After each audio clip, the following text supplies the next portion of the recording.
Okay, so welcome back. Last episode we tried to take down the first boss and failed miserably. Oh god. That was terrifying.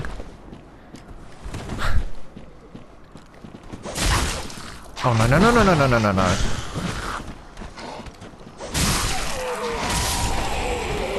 Good, good. Good, good. Okay.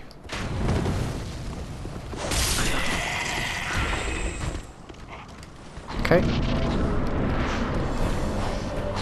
Now back to our first boss.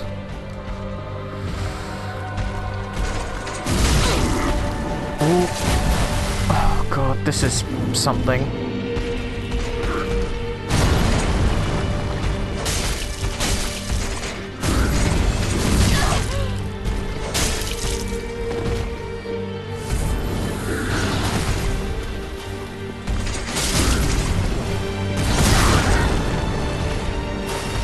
Wow.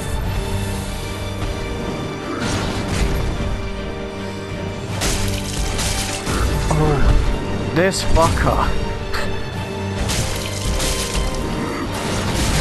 Oh god. No! Oh.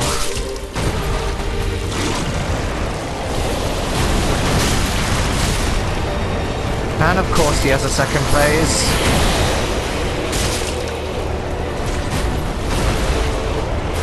Whoa! What was that?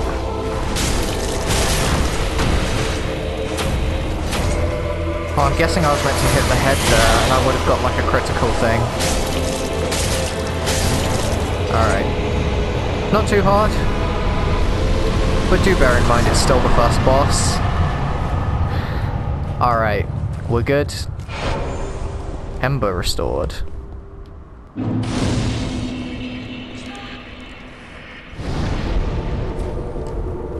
Okay. So now we've got like little flame effects coming off of us because we have our ember restored.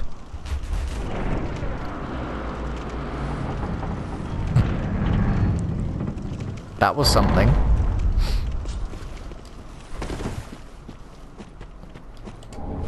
Okay, broken straight sword. Not a great weapon, by any means. Ooh. Okay. There we go.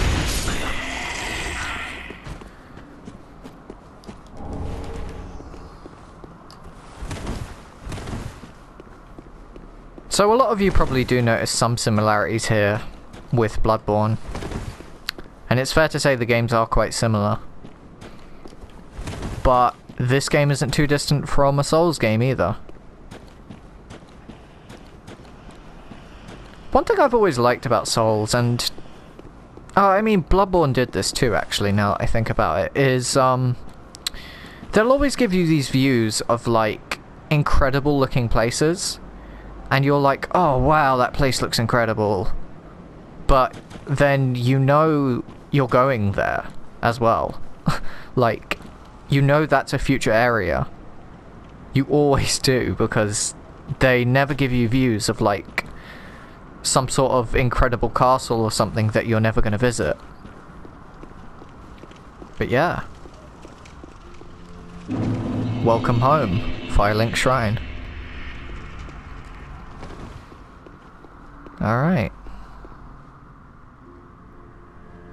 So this is the general hub area of the game. Similar to the Nexus if you've played Demon Souls, the Hunter's Dream if you've played, you know, Bloodborne, Medulla if you played Dark Souls 2, and the Firelink Shrine, same named place, though very different if you played Dark Souls 1. So let's have a quick look. These are thrones. On the back, Saint Aldrich of the Deep. Bloodleth the Exiled. Holy King Lothric, last hope of his line. who clearly does have the biggest throne. The Watchers of the Abyss. And you can see, like, swords beside their throne.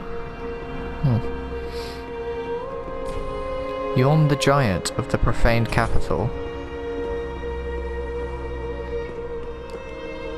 So, these 5 thrones? Is it 5? Yep, 5.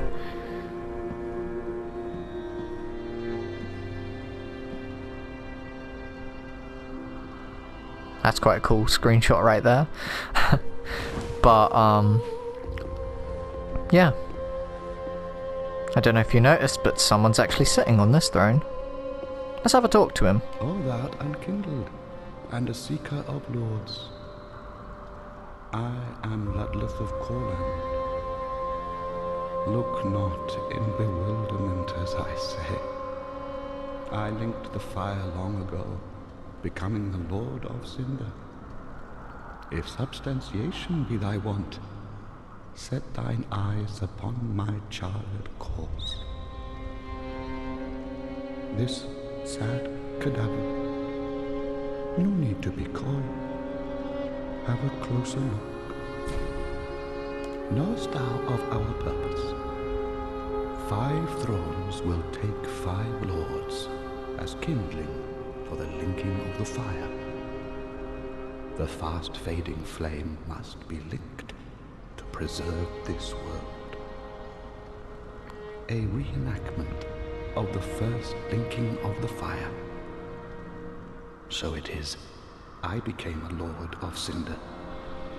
I may be but small, but I will die a Colossus. Okay, so what to take from that? Do not be away over long. Basically, these 5 lords need to be seated upon their thrones. And once all 5 are, they will link the fire. You might not really know what that means, so they basically give themselves to the fire to go up in a blaze. And you're thinking, why the fuck would these guys set themselves on fire? But as Ludleth just said, at least this is what we can get from his dialogue. It's to preserve the world. Without 5 majestic, like, powerful people linking themselves to the fire, the world will fall into darkness and not exist anymore, according to Ludleth. And that's not something that we want now, is it? We'd like our world to stick around, thank you. But there are a few more people in here. Let's rest at this bonfire, regain some of our health, and let's talk to this lady back here. Welcome to the bonfire, unkindled one. I am a firekeeper. I tend to the flame and tend to thee. The lords have left their thrones and must be delivered to them. To this end, I am at thy side. Okay. Ashen One, to be unkindled is to be a vessel for souls. Sovereignless souls will become thy strength. I will show thee how. Ashen One, bring me souls plucked from their vessels. Very well. Then touch the darkness within me. Take nourishment from these sovereignless souls. Okay. So what do we want to level up? Should we go Dex? I think we'll go Dex, mostly. Maybe give ourselves a little more health. What's our vitality like? It's okay. Farewell, Ashen One. May the flames guide thee. So as you can see, in Dark Souls 3, flame seems to play quite a pivotal role. Like, it seems to be quite central to the plot, whether it be us technically on fire, or may the flames guide thee, or the linking of the fire like Ludleth told us. But I'm sure we'll learn more as the story progresses.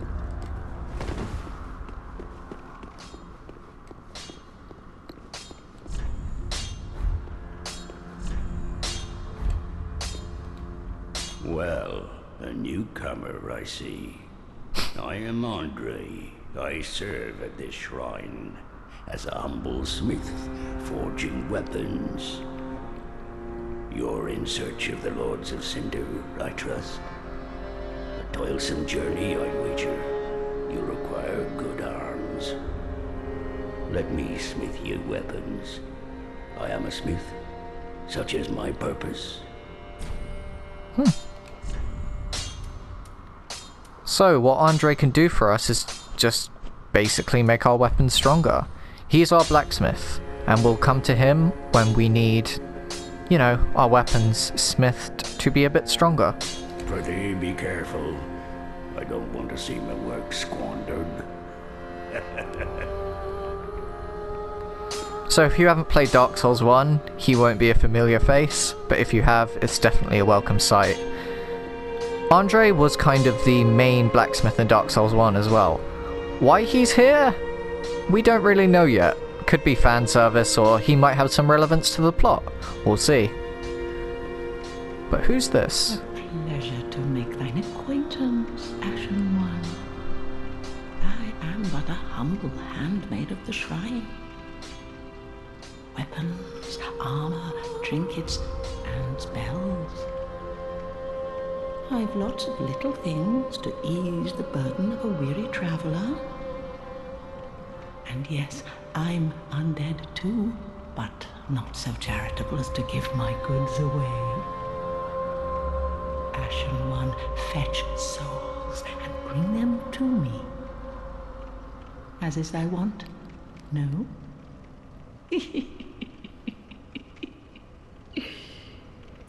Okay, so... Ashen One, be sure to bring more souls. Now we know the purpose of the 4 people at the shrine. We have to recover the other Lords of Cinder in order to link the flame. Ludleth is already here, however. I don't know what she's called. Fuck. Well, this lady here, she's our kind of level up person. Like people have been in past Souls games, or even Bloodborne. With the, what was she called? My mind's drawing a blank here. The doll? I think she had a better name than just the doll. Maybe she was just the doll, I don't know. This is our merchant. We can buy things through her, and here's our blacksmith to improve our weapons. As our journey continues, I'm sure we'll find more people. But for now, let's progress to the first real area of the game, and not the tutorial. The High Wall of Lothric.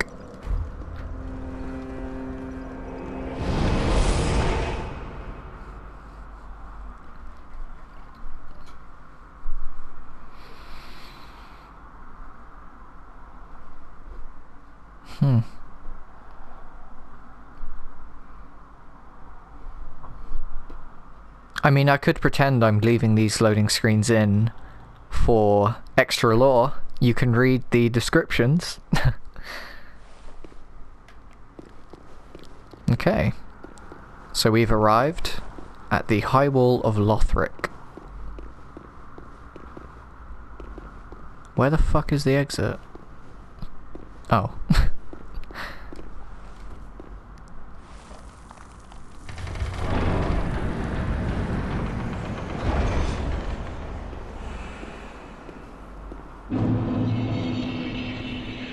Hell of a place, eh?